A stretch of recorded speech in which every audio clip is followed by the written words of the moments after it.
Kino has been edging for days now, wanting to talk about the Jesus of his new religion, Kiri, and he just can't. He's bursting at the seams and bursting out of other places. What is up, my fellow Navi? Welcome to Avakino, the way of water Kino. I am Kino, and Kino Corner. You're dying to talk about this. What did you think of Avatar? First off, I just want to say. I see you, Mumpky. Yeah, you and E-Rich, as you were talking about how much you love this movie in the chat, you did unironically start saying that to each other. And it might be like the gayest thing I've ever seen in my whole life. And I've watched 3 hours of gay porn on stream. Kino, I see you. I see you, E-Rich. Bros. Fucking cringe. Oh, Jesus. Florian and E-Rich are both also here. What's up, boys? Mm-hmm. Hey, guys. How did you guys converted to the way, the light, and the truth of Big Jim Cameron? Well, I'm sure that I'll be the odd one out because I have some problems with this one. You gave it a 4.5-star review, you motherfucker. I did. Like literally higher than I think all of us. No, I gave it a 4.5. Oh, okay. Well, I think I 4, right? I actually lowered it to 4, but the thing is that this, you have 4.5, I think. Right. The issue is that like the story is so stupid, but it doesn't matter because this is like the new Lord of the Rings, and I'm gonna watch it like 10 times, I guess. So it doesn't really matter too much if the story is stupid. Dune is the new Lord of the Rings. What is? Dune is the new Lord of the Rings. Dune is bullshit. That's what that is. Fuck you. Fuck you. No. Lord of the Rings is an actual book that got turned into a movie. Avatar is based on whatever the fuck Big Jim Cameron thought about when he was fucking driving trucks all across the USA. He was absolutely thinking about boning a giant blue cat lady. Why did you waste my time? Just imagine this. James Cameron is like diving into the Marianas Trench. You know, he's in this little personal submarine trying to like find new species and trying to be like, it's like explorers, right? Like you can't find a new continent now. It's not like the old days of explorers. You have to go deep, and James Cameron is like, I want to be a new explorer. And then as he's going into the Marianas Trench, he's thinking this. He goes, what if I made a movie about whales? And what if I made it like an anime where I have all these underage waifus, just like Evangelion Neon Genesis? Now, which ones in particular were your waifu? Was it the... which one, Kino? Which one is sticking out to you? Yeah, was it the 13-year-old or the 10-year-old, huh? Or the teal black mermaid avatar lady? The Brittany Venti. Whatever is that the one with Anya Taylor-Joy eyes? We don't know how old that one is. That's really most of them, though. But pretty young too. I don't even know those ones' names. No, nobody does. I know Kitty and Spider. Those are the only names. See, is it Kitty or Kiri? Well, they actually say Kitty in the movie, so you actually don't. I thought the youngest one did. They're rolling their R a little bit. Kitty. No, they actually saying Kitty. It's written wrong in the script, but they actually say Kitty. It's Kitty and Spider. It's the dumbest names that they could come up with. Florian, did you watch this with subtitles or something in the movie theater? No, I watched. So you're just talking out of your ass when you say this. No. I'm saying that I heard the word kitty a million times. You said they wrote it wrong in the script like you knew something to argue with E-Rich. I looked up the character and she is written out as Kiri on the internet. Florian, they are rolling their R's, so it sounds kind of like they're saying kitty. Well, it's Kitty. I'm glad they didn't name it Kitty because that would have been the worst possible name. Yeah, it's really stupid. Look, I ship Kiri and Spider. That's hell yeah, dude. That's problematic. That's problematic. Oh, you got a problem with race mixing, guys. Kiri in this movie is played by 70-year-old Sigourney Weaver. Oh, it's so weird. Why would he do this? She's 13 years old, but she's a tall alien, so she has the body of an 18-year-old, but then she's got the voice of a 17-year-old. Florian, stop. And she's heavily autistic. What is it? I want to talk about this character without It's not hot. Yeah, I want to talk about Kiri without everybody being horny about it. If we can, Florian, do you think we can manage Love that? is love, Florian. So Kiri, the interesting thing is, this is, in my opinion, the best new character, best character really in the whole Avatar verse, because we don't really. False. Well, let's talk about it, because we don't really know the circumstances of her birth, and there are some ideas out there that this is the Jesus of the Avatar world, and that, like, the Awa, the planet that is alive and is in tune with all the other bits and pieces of the nature on its, biosphere, like, impregnated itself into this researcher, and is, like, now experiencing itself through this body. Do you guys buy into that theory? Well, it's very possible. I think that Kiri is the Rey of this Avatar world. Well, that's not right. She's not likable at all. She's like heavily autistic and just looking at the sand. Kiri? I like Kiri. Yeah. Or Rey. Wow. Kiri. I mean, you could say, like, no, I love Kiri. Well, everyone in the show loves Rey, but like nobody really cares for Kiri. Everyone's racist against the blue people. Like, the green people hate the blue people. So I feel like if she was the Jesus, she'd have to be way more charismatic and actually be like. Florian, do you know what happened to Jesus in the story? There were quite a few people who didn't care for him. No, he was so popular they had to kill him. Yeah. No problem with that happening. Is Kiri going to be killed by some space? Dude, yeah, is that... Well, let's think about this. There's 3 more Avatar movies coming out confirmed, or just 2 more? How many? One more for now. If this one does really well, it'll get... So based on this, at first I was a little bit disappointed that it seems like they're just doing a repeat of the first movie. It's just, the space people are coming and we got to fight them again. But at least they diverted it a little bit.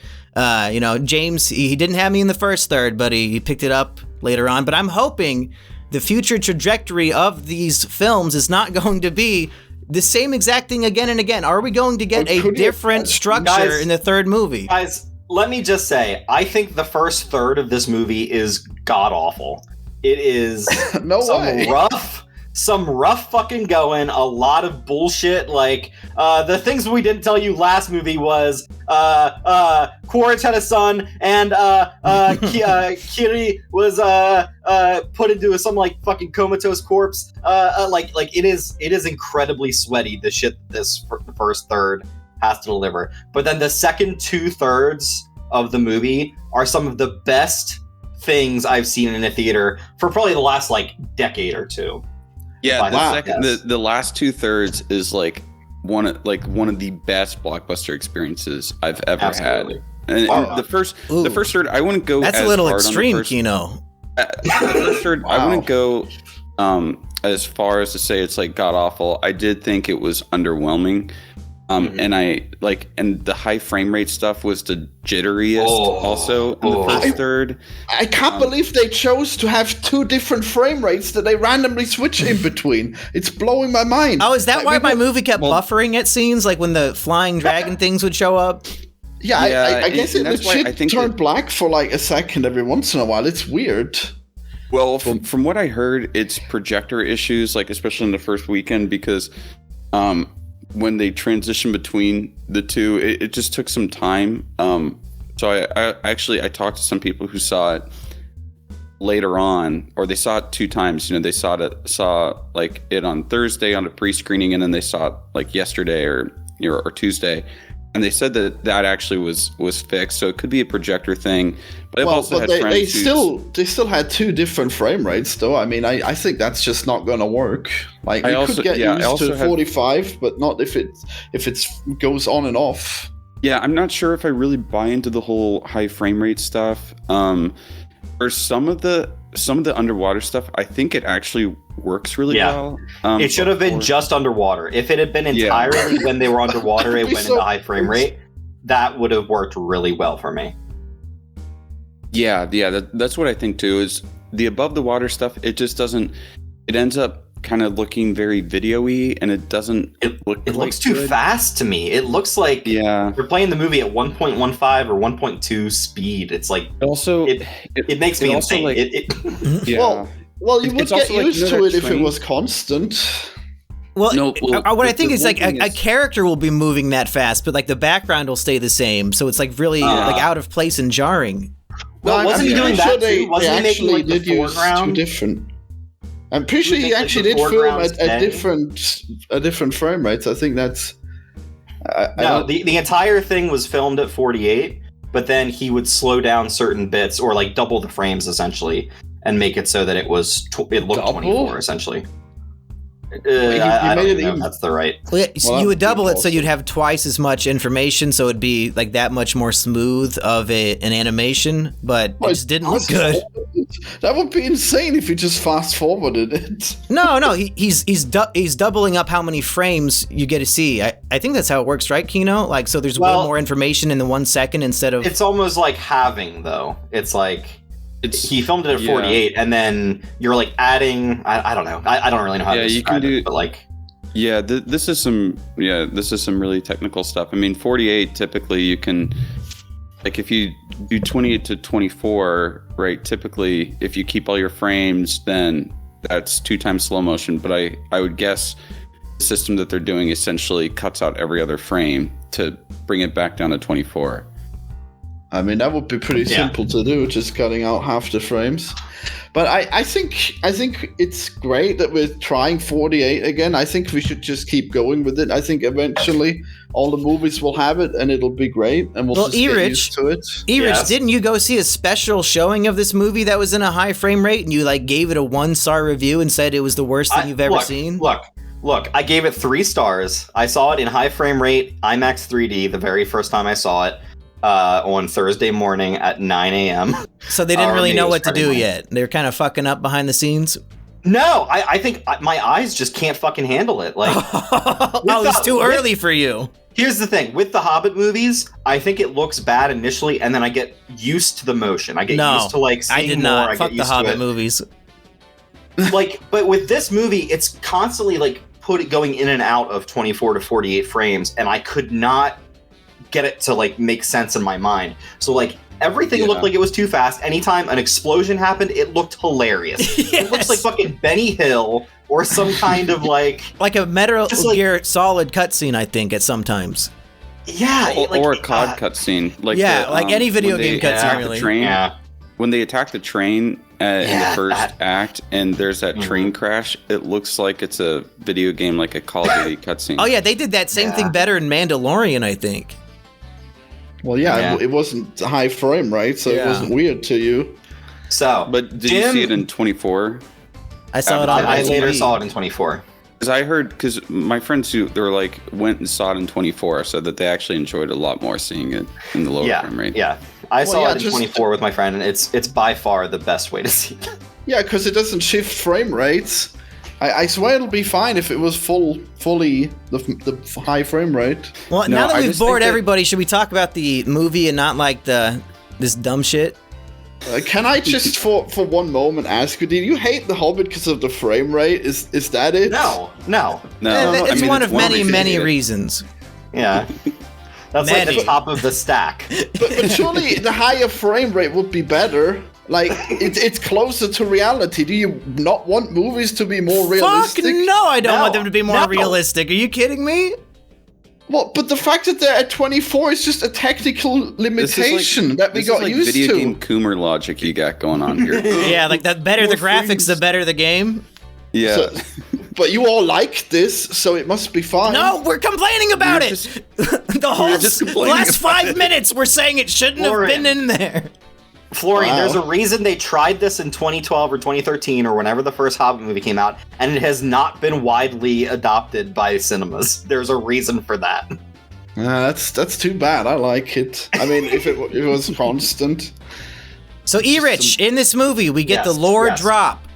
Fuck the unobtainium. Now, we're moving all of Earth to Pandora. We're gonna take over the whole planet, fill it with humans.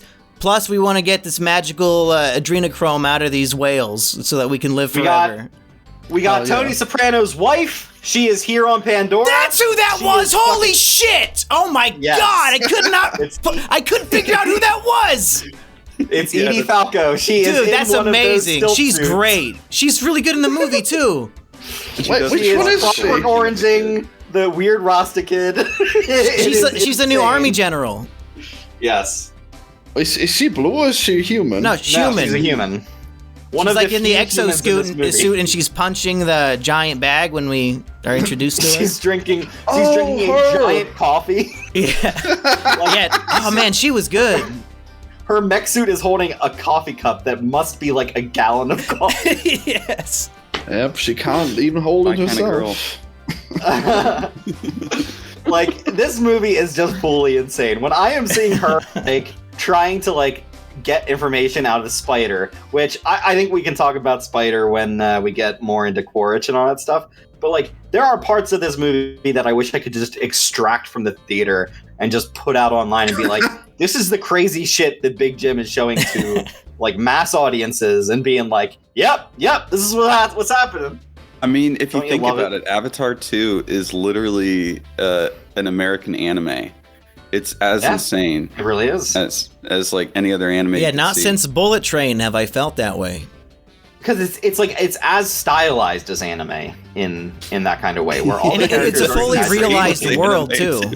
It's as insane as anime. I'm fucking emo whales. Yes.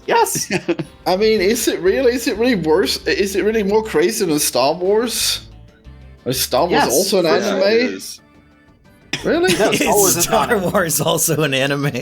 I mean, I don't know. How is this an anime? I don't get it. Because this is like basically completely animated. I mean, Star Wars is more of a Western in space, I think. Yeah, Star Wars is pretty animated nowadays. Oh yeah, Western or samurai film. Well, I guess maybe the prequels were anime. Well, so beyond comparing it to anime, what great insights do we have into this masterpiece film? All right, so you got kids. James Cameron is all about getting a family in there, so we've got 5 new fucking kid characters.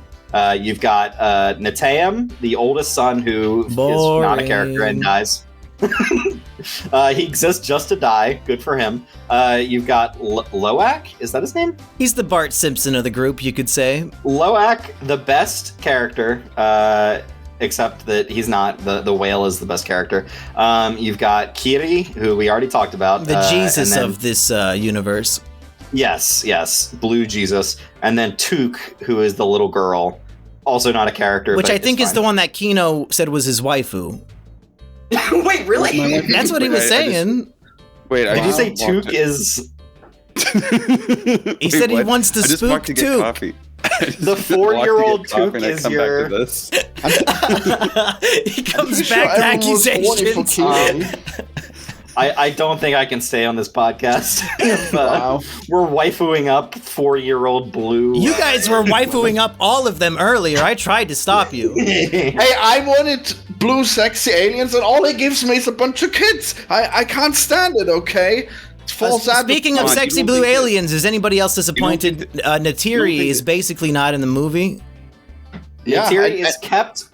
Like a fine shotgun, she is kept over the side of the doorway and pulled out at the very end to fucking wreck shop. She's still sexy, man. That was sexy seeing her kill all those guys. I'm just hoping she gets more to do in the following films. I completely agree. I think there should have been at least 1 or 2 scenes of at least with one of the kids, at least showing her being a mother. She really just exists in this movie to cry a lot and question what Jake's doing, and then look worried until the third act where she fucking goes commando on everyone.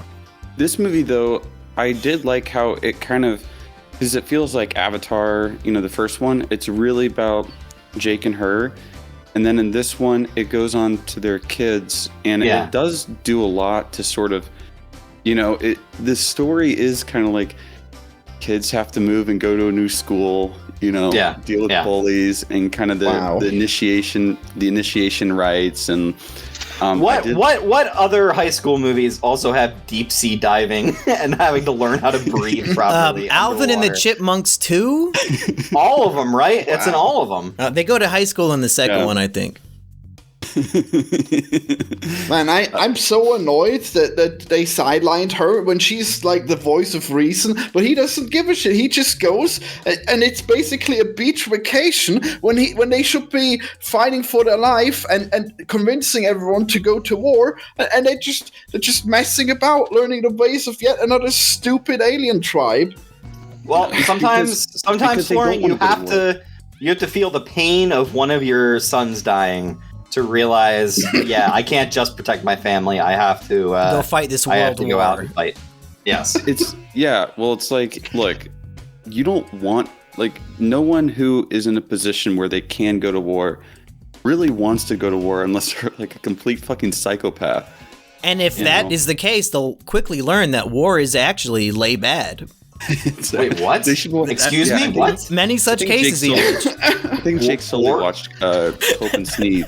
Did you say war? What was that? Yeah. But this is insane, actually, because Jake Sully is the only one who could save these savages from being colonized. Whoa! And he's going on a beach vacation.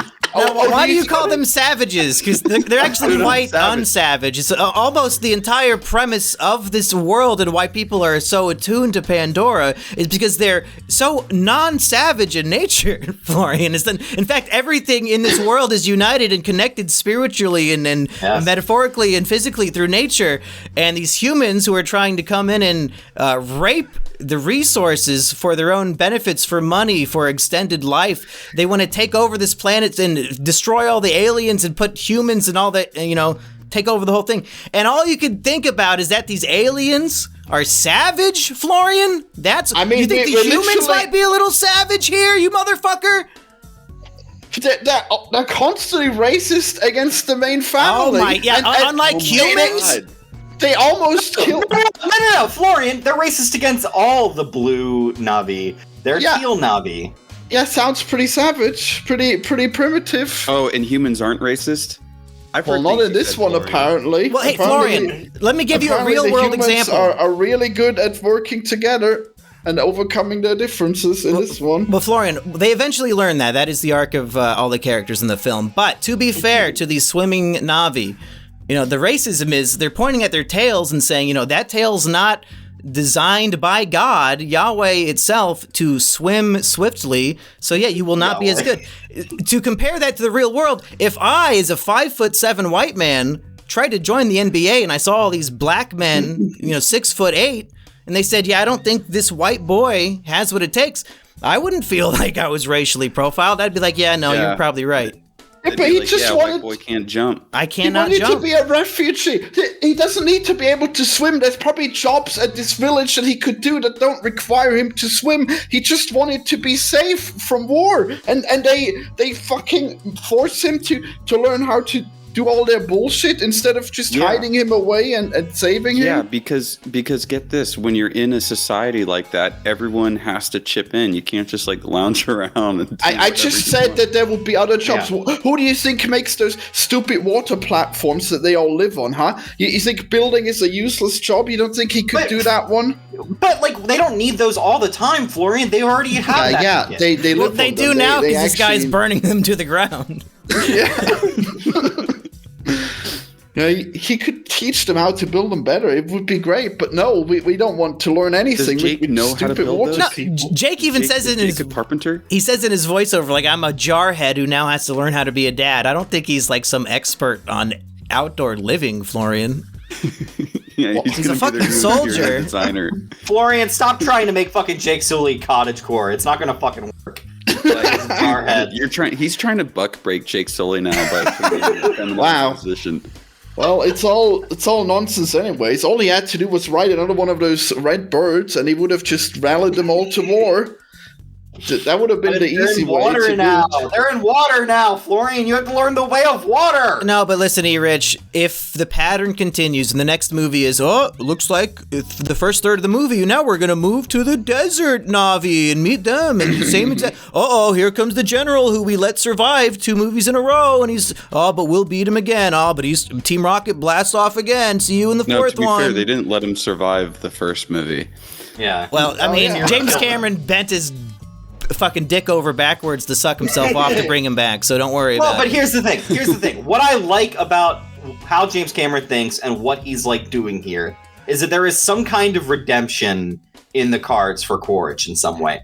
Him getting with his fucking shitty ass son, I fucking hate you, Spider, take your fucking mask off and die in the You hate Spider? What the fuck? I love Spider.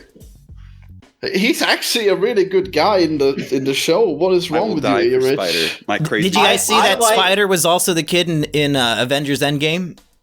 Yeah, I didn't see that. Pretty cool. He gets to be like in the top 2 movies, just like Zoe Saldana. Man, I like Spider. If only they had cloned Jake's brother, then they wouldn't have had to bring Jake into it at all. If only they had backed up his memories, then all of this could have been avoided. Wow. Well, but Florian, the entire point of that is that they didn't do that. They would have had to do that years ago. Well, they probably would have had to do this years ago for this to work as well. Well, Erich, tell me about Spider. Okay. So the character of Spider, the idea behind it, all of that stuff, I love. I just do not like the actor, and I don't like him running around fucking... He's the only non-blue one. He's the only not Na'vi one on the entire fucking movie. And... He's naked the whole movie, and you felt self-conscious. I don't think it looks bad. Maybe. They're all naked. I don't think it looks bad, per se, but it's just very odd. When you really consider that he's it's very convincing. Yeah, like, he's really... he's composited really well into the world. I mean, I personally like Spider. You know, I saw someone say that Avatar 2 is like if James Cameron remade almost all of his films in one movie. And Spider and Kiri are definitely, that's like the Jack and Rose in a sense of Avatar 2. You know, and then you have Terminator 2 with the guy with the general, the army guy, Abyss in the water. Quaritch, I think.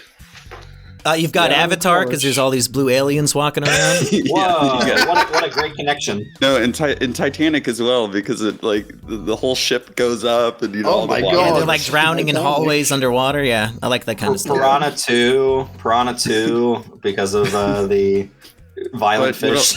But I wanted to respond to you, Mumkey, when you were like, "Oh, if he goes to the desert planet." I don't think that that's going to happen because I think James Cameron is way too much of a water boo. Like, oh, you don't think so? Okay, so it's not going to be like the element of the movie, you know, element of the week? No, like James Cameron loves the sea, and I think that he was looking for any excuse, like he looks for any excuse to like shoot stuff on the water. So I'd be actually surprised if he like goes away from the sea, because it seems like at the end too, that they're like, okay, you're a sea person now, and he's like, we're going to make our stand. So I think Avatar 3 is going to be in the same location. I think it's going to be in the water as well.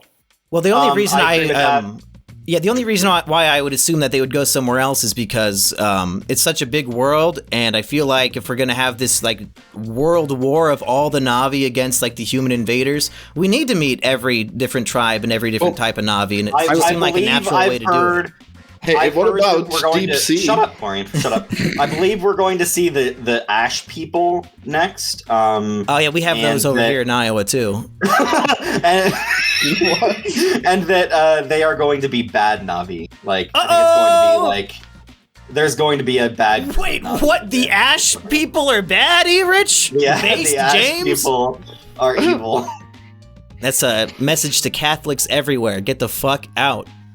I wouldn't be surprised if like I wouldn't be surprised if he uses the sea people as kind of like the almost like the hub for Jake and for the Sullys, and then has like them going and trying to rally the troops, you know, around Pandora to, if there's gonna be a world war, you know, but not spending like the entire movie in like one locale or another. That's my guess. Of course, you know, I'm not Big Jim, so we can only pretend to be Big.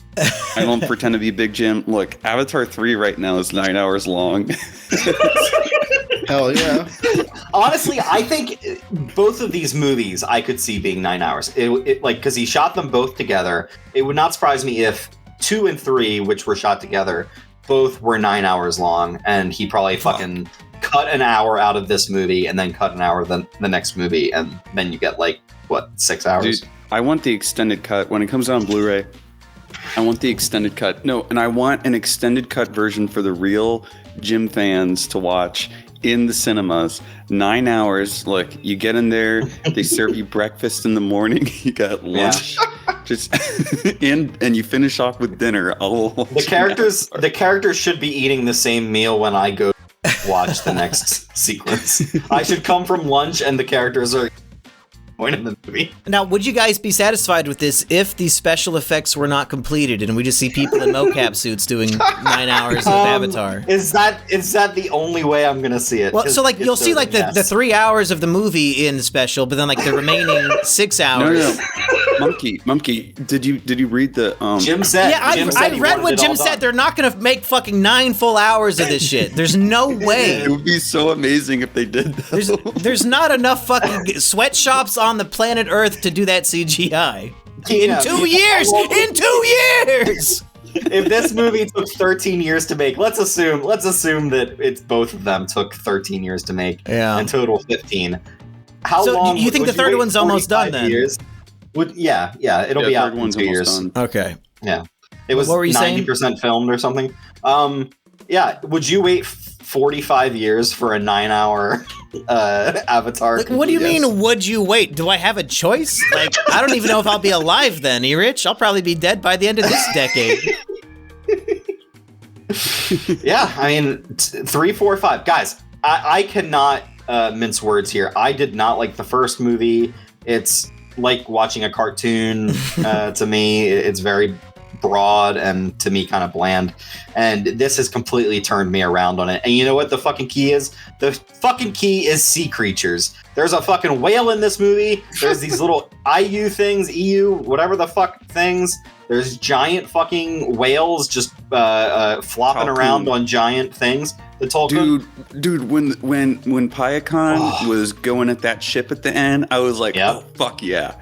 When he fucking rips off the guy's arm and fucking glances off the fucking missile or whatever. Fuck yeah! I was standing up and cheering in the theater. Okay, just like compare the ending battle scene of Avatar 2 to the ending battle scene of Avengers Endgame. Like it is night and day. It's so crazy how much better it is. Yeah, dude, I was like totally, and I was, things were happening, and I was literally like, man, I was just so invested in it. So invested in it. How many edibles did you have before the film? 0. Whoa, based Jim Cameron does it again. 0 edibles required to enjoy the film. Yeah, when they tied him up and then they got free and then they tied him up again. No, the whole climax got obnoxious. Fucking everybody's taking their turn getting kidnapped and then rescuing the other person, and then they get kidnapped. Oh, we have to go back and save him because he got kidnapped while trying to save him from being kidnapped. And then it's just, oh man, yeah, it was endless. I love when Took is like, oh man, I got captured again. Yeah.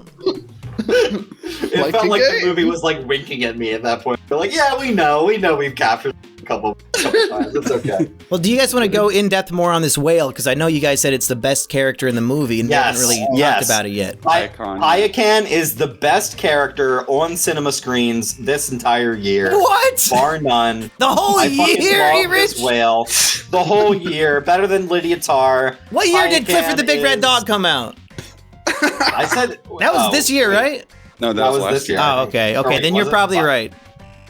All right. Fucking, he's so cute. He's missing a fin. He murdered all these fucking people, and the fucking whales, the Tolkien, hold it against him. He is punished Tolkien. He's the Payakan. Sigma whale. Exactly. Well, not by choice. Sigma whale. When he opens up his fucking mouth, and I could not believe what I wanted to scream when his fucking mouth closed. It's like, bro, you just got eaten. You just no escape. He just unfurls his tongue and lets him mind meld with fucking cinema. That right there, that's dude. In the IMAX screen too. Yeah. So I saw it in this giant IMAX screen. Mm-hmm. And when he swims into Payakan's... No one walks in this movie. They're all swimming. Yeah, when he swims into Payakan's mouth and it closes and then like all the lights light up. Yeah. That was just... I was like, holy shit. I think that there's a few times in this film where the visuals actually just kind of like really kind of overwhelmed me. It felt like I was watching actual characters. The world was convincing. Like everything about the water effects in this movie are insane. Like, yeah, I just feel like people were like shitting themselves over the first Avatar, but this is the one where there's almost never a false moment for me. Like people were going insane about the like strap being tied down when Jake Sully is like holding onto the strap for that flit flyer or whatever the fuck that is. It looks photoreal. It looks like there are actual Na'vi on actual Pandora. Fucking James Cameron got a camera crew together and we're like, we're going to the fucking ocean, let's go. And they filmed it. It's wild. It's truly wild. Well, they filmed a lot of the mocap stuff underwater. Because Kate Winslet said she had to do some like 7 minute long underwater take. Which, why? For what? Oh yeah, no, that is retarded. I believe it. I bet she did do that. But at what point in this movie do you need a 7-minute continuous take when the whole thing is CGI? Like you're torturing this woman for no reason, Jim. Here's the thing, it's easier. Also, Jim Cameron does torture a lot of people making his movies. That's kind of par for the course. He needs to do that.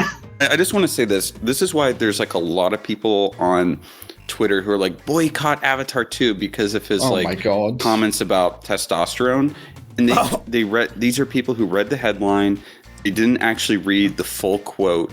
And in the full quote, he's saying how, he was like a major asshole who was like filled with like this like almost like roid rage all the time. And on the set of Titanic and the first Avatar. And he was making a comment about his own aggressiveness, especially as a younger man. He's like, I'm just like high tea, and I guess I just needed to get some of it out. Like, it was more a comment on his own aggressiveness and dickishness than on anything else. But of course, it gets taken out of context, and then you have all these like fandom menace type people on Twitter going like, we're boycotting this lib shit movie, when it's totally like, it's totally not like a libtard movie or a lib shit movie. Like, well, wait a minute. I mean, it is anti-capitalism, Wait, what could he have said that made them boycott it? I don't understand. If he said that testosterone is not based in red pilled, and a bunch of men who think that they're so manly got really shrilled up and girly and sad about it and started crying. Well, so that's so stupid. Maybe I just don't consider like saving. Wait, I guess I just don't consider like, you know, saving sea life as being like political or whatever. You know what? I think that all the Chinese people should watch this. I think that we should have this movie shown on those Chinese and Japanese whaling ships.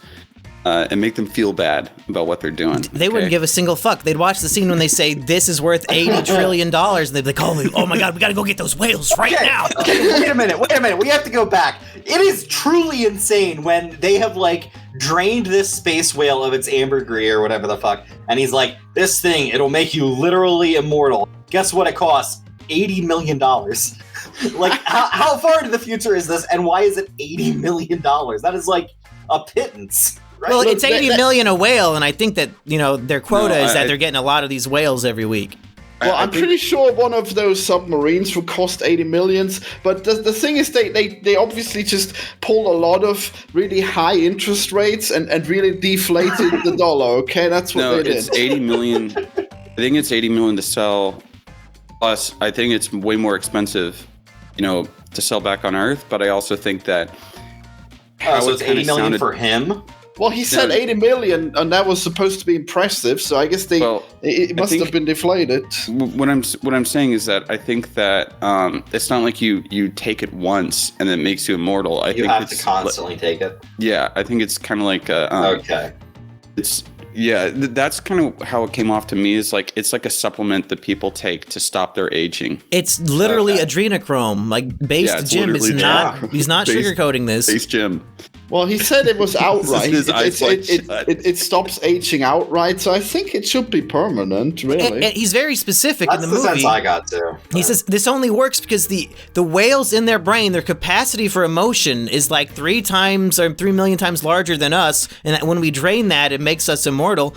Like, that is literally the adrenochrome conspiracy theory, that small children, when they release like this intense emotion from incredible fear and stress, this, that it will cause you to be immortal when you take it. That's literally the same thing. So do they have to torture the whale? Is that only why it works? Oh my god. They don't have to torture it, they just kill it. They don't but it needs to feel the emotion. Look, I'm pretty sure they just... Can I just rant about these fucking whales? Because like they act like these whales are so smart, but they have a huge fucking brain that makes them fucking stupid. Because the entire whales are pacifists to a point that they will literally not protect a mother and her children from dying. Florian, fuck you. You are now in the body of a whale. What are you gonna do, Florian? We see what he would do in the climax of the movie. You jump on the ship and you rip the guy's arm off, and it's fucking awesome. Yeah, that's the only good whale, okay? And he's an outcast because he's the only one who realizes that sometimes you have to kill people. Yeah, you guys even said he's the best character. You should be agreeing with Florian. Like, the rest of the whales are the villains. They ostracize the hero. Yeah, they're insane. Ostracize the hero. But they're not villains. They're just misguided. Well, I mean, it's amazing how much they evolved just to be worse than a regular animal. A regular animal defends itself when it's attacked, and these guys are too fucking stupid. They'd rather, like, have an explosive harpoon up their ass rather than to defend themselves. It's insane. Yeah, what is the purpose of these whales being if they're so incredibly intelligent, what is the purpose if they just live the life of a normal whale and never do anything at all? What is the point? They can have conversation. But that's the thing. They have art, they have culture, they have intelligence. Yeah, they say that they have philosophy and stuff, but then all they do is swim around. They're not doing anything. What do you want to do? Maybe that's why Avatar 3 is 9 hours, because 6 of those hours is just living with those whales. It's a whale TED Talk. It's seeing a whale symphony. Have you ever eaten whale CEOs or whale mashed potatoes? I don't know what you're talking about. What? It'll blow your socks off. No, but I think Florian's making a good point. If these are the most intelligent creatures we've ever seen in the Avatar universe, it is retarded that their method of defense is slowly swim away while something stronger than me beats the fuck out of me when I could easily fight back. Being a pacifist does not equal being intelligent, and if that's what James Jim Cameron thinks, then I think it's reflecting poorly in the movie. I don't think that's what he thinks. Well, we see that the hero is the other one. Different. But being emotionally intelligent equals to being a pacifist to you? No, but if you're super emotionally intelligent, you probably have way more empathy, and you would probably also feel way worse for the people that you're killing. If you don't have emotional intelligence, no amount of empathy will negate the desire to defend yourself and your family from somebody who is attacking you. It's still how bad are they gonna feel when this whale is dead now because they didn't defend her? There are Janes. There are human beings who do this. You can call them idiots, but you imagine that there's. Yeah, that's the idea. Is that I'm complaining that these whales are supposed to be intelligent, but they're making a stupid mistake. Yeah, they're crippled by their big brains that makes them slow. It's crazy. Just like how the higher, I don't know if you saw this recently, but it's very similar to how a man with a 130 IQ has the same virginity rate as a man with a 60 IQ. Wait, what's the comparison to the whales in that? It's the smarter you are, it's the closer you are to share traits with retarded people. Well, is that what the bell curve? Bell curve, where it's you've got people on both ends of the spectrum being I can't do anything. Being virgins at 25 or something, you're more likely to be a virgin. Well, the only bell curve I've seen a bell curve meme for Avatar that retarded people and extremely intelligent people love Avatar, and then people with 100 IQ hate it. I'm too good for Avatar. It's truly a midwit filter. But how did it get so popular then? Because the intelligent people and the dumb people love it, and the mediocre people think that they're too good for it. The mediocre people will be. You have the midwits. They're no, but the story's bad, and then the intelligent people and the dumb people are very pretty. I was in that midwit zone, and now I'm not. Base Jim, thank you, big. Wow, you've seen the light. Just because of whales.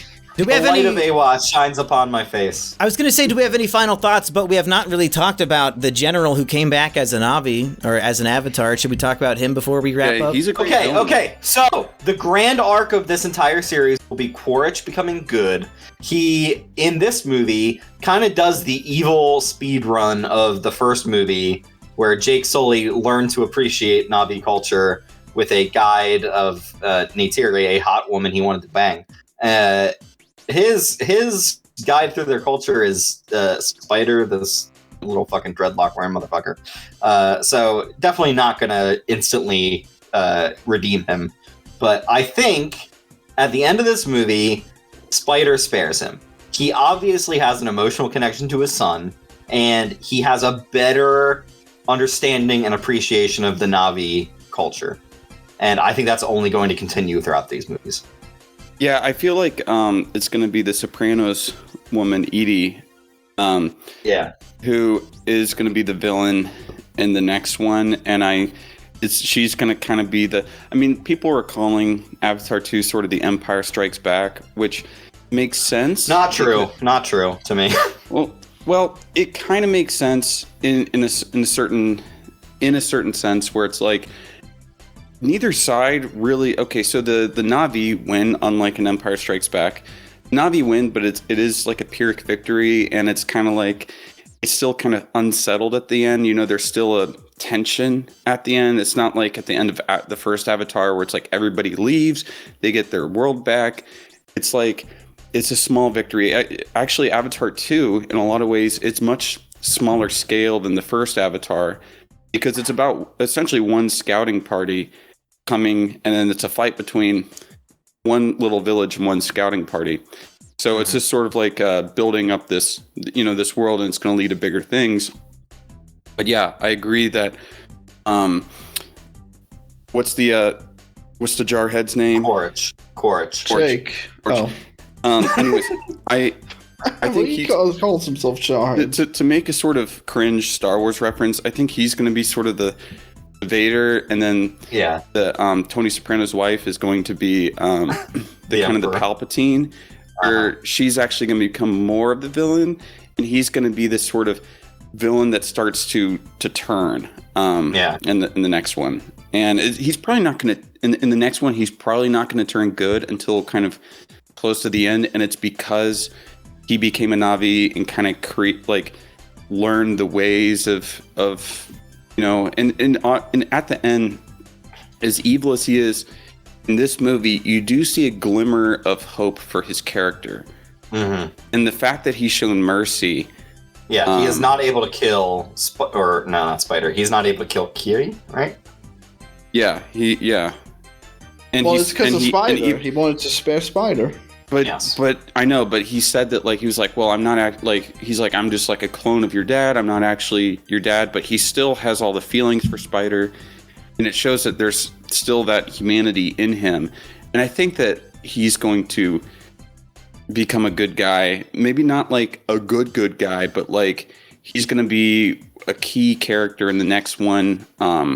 Probably during the all is lost moment, script wise. He's probably going to come in and sort of save the day in a sacrifice, right, Kino? We think man's going he's going to heroically sacrifice his life. If we're going to make predictions on the future movies to wrap this up, that'd be my first one, Quaritch, whatever, he's going to have his heroic death. I think Kiri, being the Jesus figure, I think she should be killed at some point too. That'd be. I think she's going to become like one with Awa. Well, I think she kind of already is. She kind of is, but I feel like there's going to be some sort of merging of the two. You know what I mean? I don't know how it's going to be shown, but I feel like that's something that's only going to be expounded on. I think much like Jesus is fucking God. In human form or whatever, she is kind of like an impersoned version of Awa that will be able to do Awa's bidding in some way on the planet of Pandora. And if I had to do one final prediction before I let you guys throw in yours, and this is I get less of a prediction, more of a hope. Wouldn't it be based and or red-pilled if in Avatar 3, Jake Sully is killed? no more Jake. His son has to be the new man of the house. I think that seems correct. Yeah, the Jake Sully trilogy, and then let's move on. Let's see, generational story here, people. Let's go on to let's see what the kids are up to. I think the kids are much older now, right? Since they were cast in 2017 or whatever, and have been filming for fucking 5 years. How old are they supposed to be here? 15? I think the oldest son is 18 or something. Well, they're all mo-capped anyways. Yeah. Yeah, and I know they've already filmed this third one, but the fourth and fifth ones they haven't. So. Well, yeah, and then Kiri is a little bit older now. She's 70. Do you guys have any predictions of where the story is going in the next movies? I read some fucking theory that I think is insane, and I would revealed. But the theory goes that Pandora is an Awa is some kind of super intelligent. I don't want to say AI, but actual intelligence that is keeping everything on Pandora to a certain level of development, so that it will create a kind of balance or a kind of synchronicity throughout the entire society. The fact that the Na'vi have head tails or whatever that can hook into other animals and stuff like that. That seems such a weird, you have to be able to create a direct connection between yourself and animals. So you have a much deeper respect and a much deeper feeling for the things that you're around with. I think it would be super cool if there was some wider and deeper reasoning for the Na'vi to be how they are. The deep Avatar lore. Yeah, they kind of live on the biggest fucking supercomputer in a sense, in right, exactly. Universe. And it's sort of a post-industrial society because this this intelligence is guiding everything. them. Yeah, everything is sort of accounted for. There's not really much of a want or a need, because it's all being, going through okay, these people need this, these people need this, and blah, blah, blah. Everything is balanced out exactly how it should be to keep everything sort of in a state, almost like a Garden of Eden state. Absolutely. It's such a cool theory. Did you say that post-industrial? Wouldn't that be so crazy if there was actual a human civilization, and then they built an AI, and then it became the whole planet? Or it was what if it was the Na'vi civilization, where it was humans, and then this AI was this kind of organic AI was built, and I don't know, guys. I think that's too far. I think we're thinking too hard about that one. I think this is just a foreign planet. That's a believable god to me. Is this super intelligence that is so inherent to the creation of a planet or a world or something. Yeah. Well, at the end of the day, though, this is a metaphor. Instead of humans going from Earth to Pandora, it's people going from Europe to America and fucking up the Native Americans. I don't know if the metaphor is going to stretch that far. Now it's about those Native Americans going and fucking up the Maori in New Zealand. Well, this is basically a fantasy of what if the Native Americans fought back and actually won? And I'm hoping that's how the Avatar series is going to end. But what if it's a tragedy? What if the humans win? Wouldn't that be great? We've heard that they're going to Earth in the fifth one or something. Oh, they're going to really fight back. Yeah. What if they fucking devastate Earth? Or I don't know. Wait, what if the first trilogy, right, is about how the Na'vi are the good guys defending their homeland, and then then there's a second trilogy where they're actually the bad guys invading Earth? Well, Earth is already fucked. Canonically, they said Earth is dying, and we're gonna move all the humans here to Pandora. So why would we even go to Earth? That's a long-term project. That's such a long-term thing. Well, if they keep sending people from Earth, that's where you have to go to end that struggle. Yeah, I would be interested to see what is so bad about Earth in this James Cameron future that they're just giving up on it and they need to leave. So it would be interesting to see his sci-fi future of humanity's devastation. That would be so weird, considering they still have a really good space program. I can't imagine that they would have such a hard time living on Earth. Maybe that's why they have a really good space program. Well, they just ruined the entire Earth with Florian, look at the way they treat Pandora. The implication is that's how they treated their own planet, and they ran out of resources. Yeah, they just come down and literally destroy just several square miles of forest. Yeah, just for fun. That forest is literally run by an alien AI that will kill them. So I'm afraid that has to be that way. Can I tell you guys a story about me seeing the?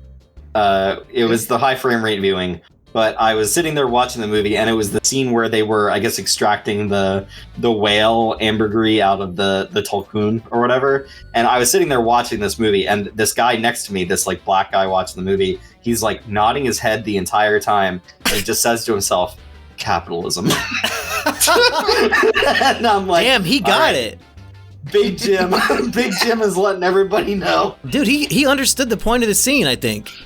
He really. Yeah, I don't even get it because I think those whales gotta die for us to live. Oh yeah, no. Florian in his Letterboxd review, literally like the whole last paragraph is, in my view, as if whales must die. I need the serotonin improvement in my life to live forever. Florian's like, I am going to evict the whales. Yeah, I'm going to evict their consciousness from their body. Yeah, it's gonna be like a. We need to have like a reform these whales. You know, we need to have like a bunch of Pandora spin-offs. Like imagine a Fear and Loathing in Pandora, where the Hunter S. Thompson character takes the whale ambergris and starts hallucinating. Hell yeah.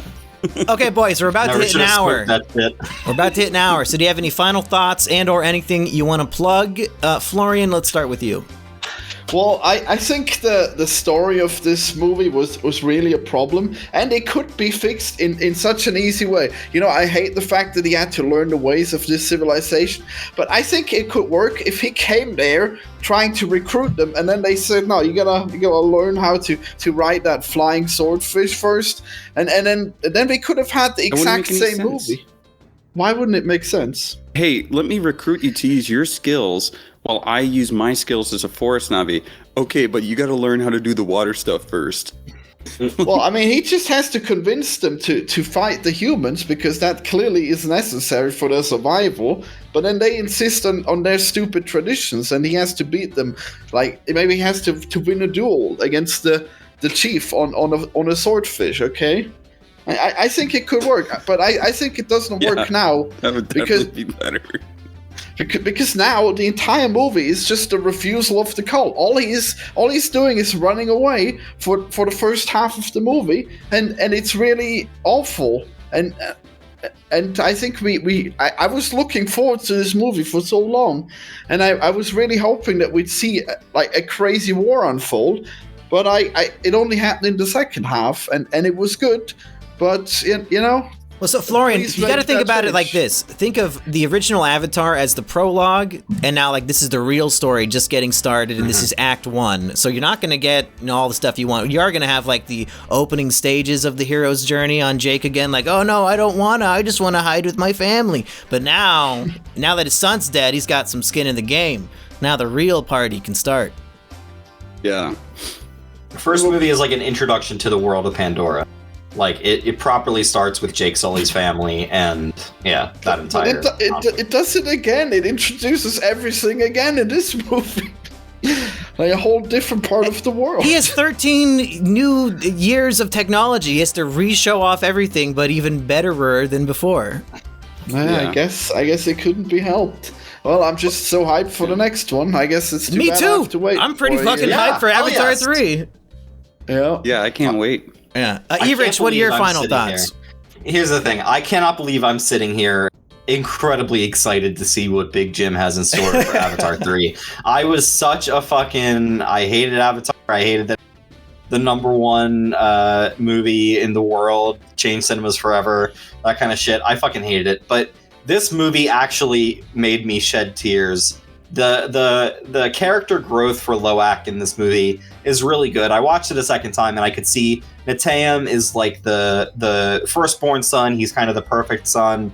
He's the one who's kind of keeping a watch out for his younger brother, and then he dies. And Loak, who has been like the most ingrained into the I can't even Makaina or whatever culture, he has learned the way of the water. He knows how things go, and he saves his father, and his father says, I see you, son. Like, Jake Sully throughout this movie has been kind of like deriding Loak and just kind of like putting him down and being like, "You're such a disappointment to me." He's kind of a bad dad, soccer dad.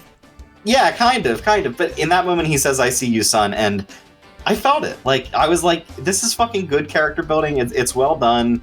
I felt it.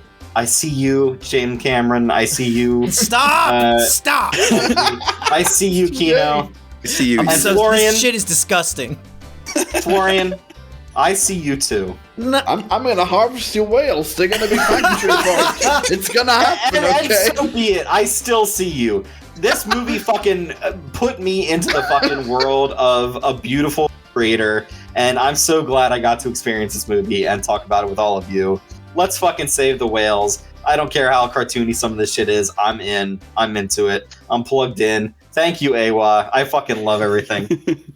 Oh, I don't know. Yeah. E-Rich's dedication to this is starting to wean me away from Avatar now. It's like, yeah, maybe this is kind of cringe. Monkey. Like, I see you. So let's dissect what I see you really means. It's like, okay, we have this emotional vulnerability. We're on this like same wavelength now that we were not on before, and I finally understand you three-dimensionally. You know, that's kind of what they're leaning for when they say that. Too gay. Way too gay. No, let's all stay two-dimensional. We don't need to fucking open up our emotions and get to know each other. You know, fuck that. I don't want to see It's anybody. hilarious. Open up their emotions to other men. I don't want to see you, Kino. And if you see Florian, then you must be having some nightmares. Wow. No, I In don't the think I'll first ever movie- see Florian because I'm not sure that he leaves his house. Hey, I go to the gym that's next door, okay? That's my journey. That's my hero's journey. In the first movie, And he refuses the call. No, I go off. I thought ICU was so dumb and so like nothing. And you were right. And then it made me feel something in this movie. That itself is a fucking magic trick. I was spellbound. Yeah. Okay, Kino, it's your I turn. guess to finish up. No, I'm in the same boat. Like, the movie, you know, it hit the emotional beats so well. I think at one point I was actually overwhelmed with emotion. Not even at like story, but just like how the visuals came together. I think in such a beautiful way. And I was completely invested, you know, in this movie, and I felt everything that was happening. When Payakan jumped out of the water and like went onto the thing, that was just like, you know, I wanted to like cheer. I mean, I didn't because I'm a civilized person. But You're a sophisticated theater goer. You're not a Marvel fan? When the fucking cable rips that guy's arm off, you fucking cheer. I literally did. Yeah, that's my whole Letterboxd review is just the guy getting his arm ripped off.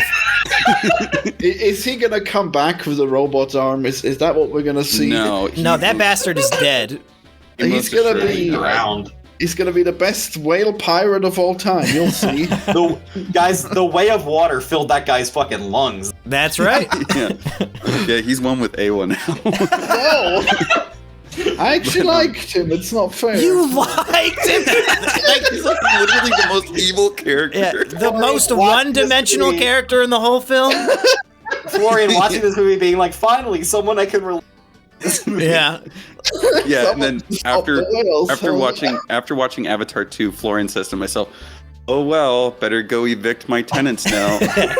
And his tenants happen to be a couple whales. Yeah, fuck it. Well, I it's will his say friend for it, Frasier that he's evicting. to defend Florian, the pirate whaler man, he does have this dark charisma to him that I enjoyed. Like when he has the $80 million vial of whale oil, and he's like pretending he's gonna throw it at somebody. He's like, "Oop, And then he had gotcha." and then the Flight of the Conchords guy, Jermaine Clement's like, "This is why I drink." Yeah, good stuff from them. But yeah, no, I thought it was beautiful. As I said, the first third is a bit underwhelming. There are parts of the first third that I didn't like. I feel like maybe parts of it could be cut. But the first third of it, I was thinking, oh no. And then once it gets to the Sea Village, I feel like it completely redeems itself. Yep. And I just completely forgot about. I didn't completely forget about the first third, but it's so good for, you know, from like maybe 30, 35 minutes onwards that it just doesn't it just doesn't matter. Right. And yeah, no, I thought it was pretty amazing, and I'm just glad that this year we got like a couple really great blockbuster movies that I feel like with Marvel's been, for many years has been sort of sucking the air out of the room when it comes to blockbusters, because all the money has been going to them, that it's like now we have like Top Gun Maverick and Avatar 2, and it's like, wow, this is what like Hollywood blockbusters should be like. Or even like Elvis or Marcel the Shell with Shoes On, just these giant blockbusters that did so well, gangbusters in theaters. Tar. Yeah, Tar. Tar. The Banshees of Inisherin, like these giant, massive blockbusters that everybody has to go see. No, I mean, but just like I think that it's just like Avatar 2 and Top Gun. It's just like that's how Hollywood movies, like, honestly, that's how like they used to be. Yeah, good. Pre Marvel, like we had like Titanics, and we had like these big movies that were also emotional and had actually decent, like, okay, call them cheesy, call them corny, but they had decent character development. They got you invested in their, they got you invested in everything, and people really liked them, and people didn't treat them like they were just new episodes of a TV show, which honestly, that's how people treat Marvel. I mean, that's why it's like when you see how Marvel films do in theaters, it's like their first weekend is always massive because people just want to like consume the new plot content, and then and then there's a big drop off. I mean, because it's a serial, it's a TV show. You just see in theaters, and it feels like that too. And with Top Gun Maverick and with Avatar 2, it's like, oh wow, these are like the big Hollywood movies, like they're back. Or hopefully we get more of this trend towards these more like, I don't want to say auteur driven, but less like cinematic universe driven worlds. That's all I'm saying. Absolutely agreed. You just reminded me of one more question, Kino, I wanted to ask everybody. Mm-hmm. So if you could all give me a number as your answer. At the end of its theatrical run, where will The Way of Water land on the highest grossing movies of all time list? Who has a prediction? Whoever's closest will win a fabulous prize of I will buy your ticket to Avatar 3. Holy shit. Well, what's Avatar 1 right now? I'm going to say 5. Avatar 1, I think it's number 2 right now, right? Wow. Did it lose to Endgame, or is it still number 1? Somebody pull up the list. And do not adjust it for inflation, because Gone with the Wind can suck my Gone with my dick. All right, number 1, Avatar, $2.922 billion. Okay, so does anybody think Way of Water will hit the 3 billion mark and get number 1? Anybody? I think it's going to hit 2 billion. Well, it took this long to get this, so I don't know. We'd have to wait for like 10 years to see if it does. I think it'll beat Jurassic World. Jurassic World is at 1.67. I think it's going to top up at around 1.8 billion, if I had to guess. What would that put it, like 8th place? That would put it at 7th place. Okay. I'm gonna say 5. I'm gonna say 5. Will you commit suicide if it performs worse than Spider-Man 3 that just came out last year? Yes. Imagine that movie that had no thought put into it. A movie that they probably made in 6 weeks will defeat James Cameron's 13-year fucking masterpiece. Dude, Spider-Man No Way Home was such a fucking shitty movie. I hated it and so it's much. Going to outgross Avatar 2. Where is your news? Nothing going for it. It's insane. Wait, are we talking about the one with Toby? One? No, the one with all of them. Yeah, Toby shows up. If you say the Spider-Man 3 with Toby, that could mean 2 things. Well, that one was pretty popular. Well, I guess I'll be the most optimistic and say it will beat the first one. Huh? Wait, you think Avatar 2 will beat Avatar $3 billion? Well, let's also like temper that with the fact that 3 billion mark it had several re-releases over the last 12 years. Mm-hmm. Yeah. That's in fact the only reason why it beat Avengers Endgame. Well, hey, we're doing a game, and whoever's closest wins. If Florian wants to say it's going to be number 1, don't convince him otherwise. Like, okay, go for it, dude. I'm going to throw in 10 years to get number 1, so I guess I'll definitely lose. I'm going to throw in, and to be clear, when Avatar 3 is coming out, that's when we'll look at this list to see where Avatar 2 landed. That's so it's like a 2-year bet. I'm going to say number 4. It'll end up in number 4. So it'll kick The Force Awakens off, and it'll make over $2 billion. Yeah, I can see that. It's definitely better than The Force Awakens. Oh, for sure. Absolutely. Yeah, I could see, like, once, the winter weather goes away, these Midwestern people are going to go out and see it like 1 million times. Also, the thing that people aren't accounting for is that there's a big COVID surge in China right now. In China. Oh, wow. Once that dies down, dude, those Chinese people, they're going to go out and see this movie like, they love this spectacle. They love whaling. See this movie 1 million times. It's been playing very well overseas. Obviously not in China that because COVID, but yeah. Okay, Florian said 1. I said 5. What are your numbers, boys? There's gonna be a few Chinese people. They're like, maybe we shouldn't eat shark fin soup. This movie's not going to change a single Chinaman's mind. Not one. Yeah, they'll think they'll live forever. It'll be great. Yeah. My guess is it'll beat number 7, so it'll make more than 1.67 million. So you're saying number 7. Yeah, but it will not beat Spider-Man No Way Home. Tragic. What about you, Kino? What's your final number? My final number is it's going to get just a little bit over 2 billion. That's my guess. I said 5. You got to pick a number. You could say 4. No, you said 4. Oh, okay. You could say 5. I said 5, and I said 5. Okay, good. I think it's going to be 5. Okay, 2 years from now, we can look back at this, even though the podcast will have been deleted because the channel will have been terminated by then. But and probably none of us will even be talking to each other 2 years from now. But if anybody remembers the great Avatar bet, who do I owe a ticket to? What are the stakes? Oh, you're buying a ticket. Yeah, I'll buy your ticket to Avatar 3 if you're closest. Nice. Yeah, all right. Fun. Watch Florian win. It becomes number 0. Yeah. Well, everybody, I think that's it for our Avatar review. I've been Simian Jimmy. Guys, go ahead and plug whatever you want to plug.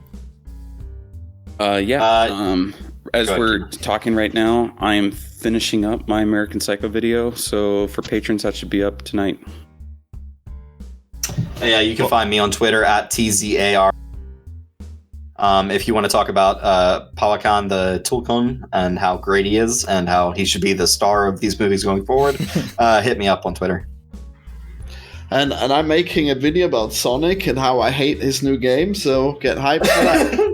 And I just want to say, Erich, I really hope that you revisit Avatar 1 and see how amazing it is. Just imagine that those rhinos are whales or something. I feel those rhinos are great. Come on. Give it a chance.